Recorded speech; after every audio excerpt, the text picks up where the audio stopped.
এই ৰাস্তাটো আজি বহু বছৰলৈ কোনো হোৱা নাই।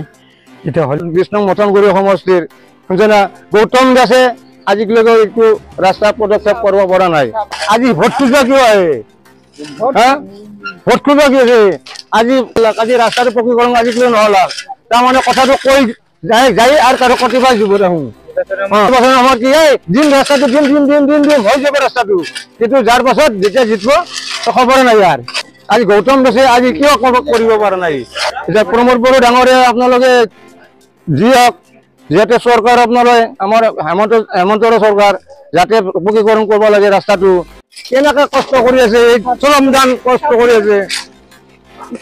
যা হওক আমাৰ ইউটিউবৰ চৰকাৰ গৌতম দাস যাতে আমাক এই ৰাস্তাটো পকীকৰণ কৰিব লাগে। পকীকৰণ কৰিলে আমাৰ ৰাস্তাটোৰ কাৰণে বিৰাট ধন্য পাম। আৰু অহা বছৰ ভোট খুজিব আহিলে কিন্তু ভোট দিব ন। এই ৰাস্তাটো আজি বহু বছৰলৈ কোনো হোৱা নাই।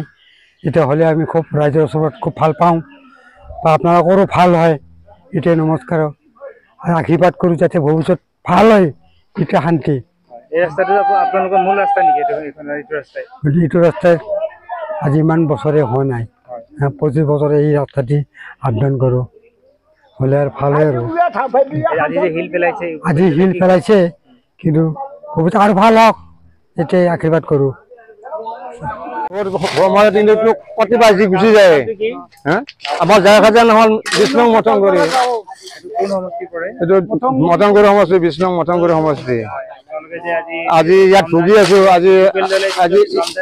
আজি ইউপিপিএলৰ শ্ৰমদান দিছে, এক ডাম্পাৰ দিছে আৰু এই কাইলৈ এক ডাম্পাৰ দিছে। এইখিনি দিন নহয় আৰু আমাৰ যিখিনি কঠীয়া তোলাহেন ধৰিব পৰা হেন জাগা হৈ আছিল কালি। সেইটো কথা যা হওক যি নহওক আমাৰ গৌতম দাসে আজি কিয় কৰিব পৰা নাই? আজি ভোট খুজিব কিয় আহে? ভোট খুজিব কি আছে? আজি কংগ্ৰেছ চৰকাৰে আজি বিজেপি চৰকাৰে 17 বছৰ 1000 টকাৰ কৰলাক। আজি ৰাস্তাটো পকীকৰণ আজিকালি নহ'ল। তাৰমানে কথাটো কৈ যাই আৰু কাৰো প্ৰতিবাদ দিব দেখোন। নিৰ্বাচন আমাৰ কি দিন ৰাস্তাটো দিন হৈ যাব ৰাস্তাটো, কিন্তু যাৰ পাছত যেতিয়া জিতব খবৰে নাই। ইয়াৰ ইমুকে আগত কিয় ক'ব লাগে? বস্তুত ডাইৰেক্ট ক'ব লাগিব মই দিম এইটো।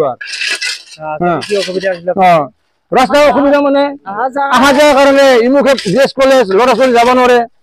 কিন্তু ৰাস্তাটো হাইৱে ৰাস্তা, একেবাৰে হাইৱে ৰাস্তা। এইটো এটা হাইৱে ৰাস্তাৰ লগত মিল আছে। মই হাউলি যাব পাৰা, হাউলিৰ পৰা সেনেকে আহিব পাৰি। কোনো ৰাস্তা এটা পকীকৰণ কৰিব পৰা নাই ৰাস্তাটো আজিলৈকে।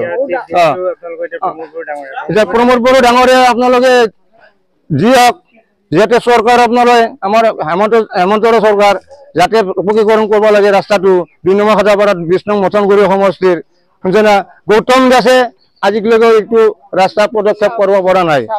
যদি পদক্ষেপ কৰা নাই, আমাৰ ওপৰত ইউপিপিএলৰ যিটো আমাৰ প্ৰমোদ বড়ো আছে, প্ৰমোদ বড়োৱে যাতে আলোচনা কৰি পেলাই আমাৰ এই ৰাস্তাটো পকীকৰণ কৰি যায়।